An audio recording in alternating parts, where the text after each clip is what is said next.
speaking about the three-wheeler segment specifically, you've got a strong 78% market share as per the Q1 earnings call.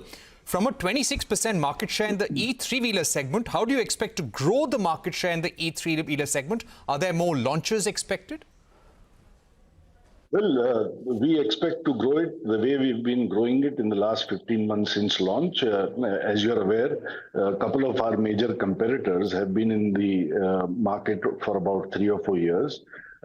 We ourselves entered the E3-wheeler market with the auto and the cargo variants only last May. We made a small beginning starting from Agra. And I was very pleasantly surprised again to learn around 20th of August, when we met for a review, that the Vahan data for August shows that Bajaj has actually become the market leader in the E3-wheeler segment, by which, again, I must clarify, I mean e-auto and e-cargo. I'm not including the e-rickshaw because we don't participate in that market, at least at the moment. So our market share, if I remember right, was about 36%, is what our president of the business, Samar, informed us. And, you know, I was, as I said, delighted and surprised at the same time because I didn't know that we had done that well. And then I understood also that in markets that we have launched for over 3 months, you know, our share is very often 50% or above. So our goal is very clear, Parikshit, that as you said, with the ICE three-wheeler business, our market share is about 80%, and we love that. And that is where we would like to be headed with the electric three-wheeler. Whether we'll make it there, we don't know, but our goal is 80% market share. You have collaborated with global companies such as Triumph, KTM, Kawasaki in the past. Now, would you be looking at certain partnerships, more such partnerships, either in the three-wheeler segment or in motorcycles or scooters? You always manage to get me to say things that I should not be saying. But I will say this, that again, it's a case of less is more. You know, so one has to think through these things very carefully and be very selective. But definitely, we are discussing amongst ourselves the possibility of something in what can be broadly called urban mobility, because as we go forward and the world needs certainly in its major cities, if not elsewhere, more sustainable mobility. So I think we may have an opportunity for a very meaningful global partnership in that area. But it's early days. I shouldn't even be talking about it. But since it's you, I'm going to mention this, but don't make me say any more. Considering the demand for GST reduction on CNG two-wheelers, this is something that you have been speaking about. There is a big debate on taxation on hybrid cars and reduction on GST on CNG two-wheelers. What is your hope right now?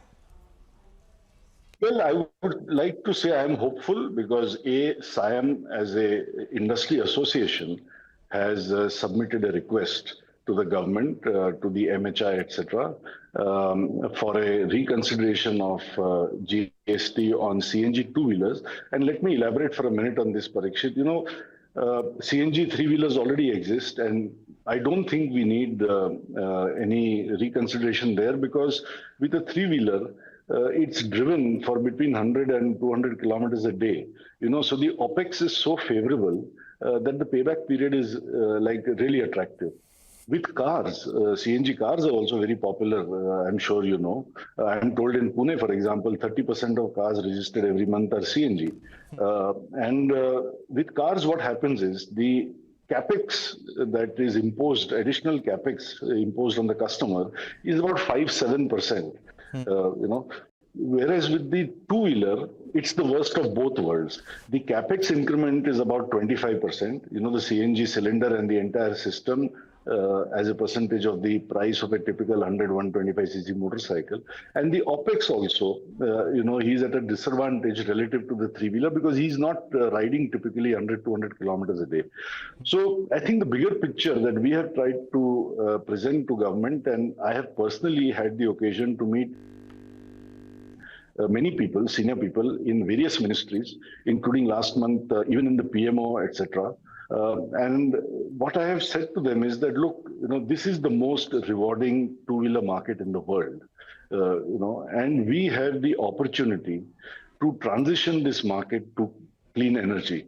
Now, look what's happened with electric two-wheelers. The penetration is still 5%. After everything that the government has done, after all the investments that OEMs have made, it's only 5%, So whether it's going to be 25%, let alone 50%, I don't think in the near future.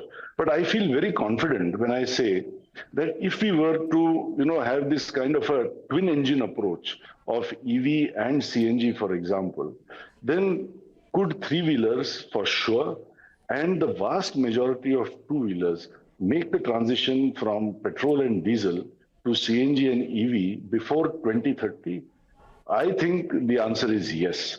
So, and I was very happy with the response I got from everyone in government so far, which was basically that we are agnostic to technology. We are not single-mindedly focused on just EV. CNG is a great idea as well. And so they said they will consider it favorably. On your last point of hybrids, I want to say to you what I heard. Honda is a company, is my favorite two-wheeler company.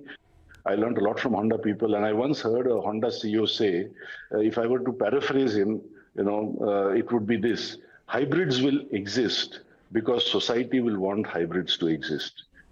So yes, government regulations and policy framework is important.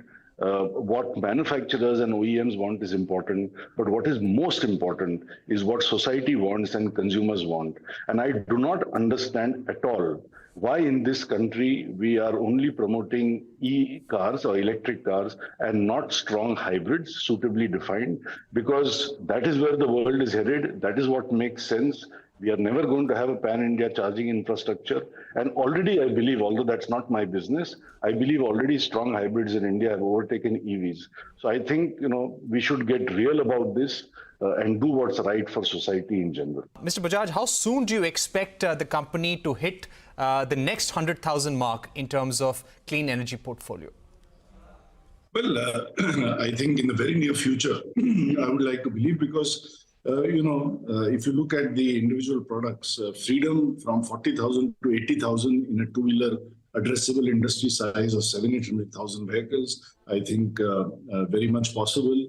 Chetak, especially with the new platform going from 30,000 to 50,000 a month, I think not unrealistic.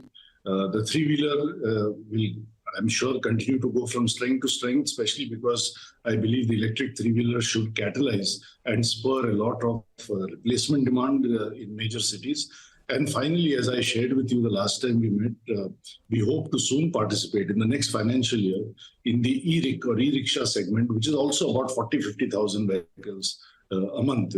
So if you add all of that together, for 100,000 to become 200,000, it should happen. I would say in the next couple of years, not more. All right. And finally, Mr. Bajaj, at the 17th AGM, you had said that Bajaj Auto needs a new MD.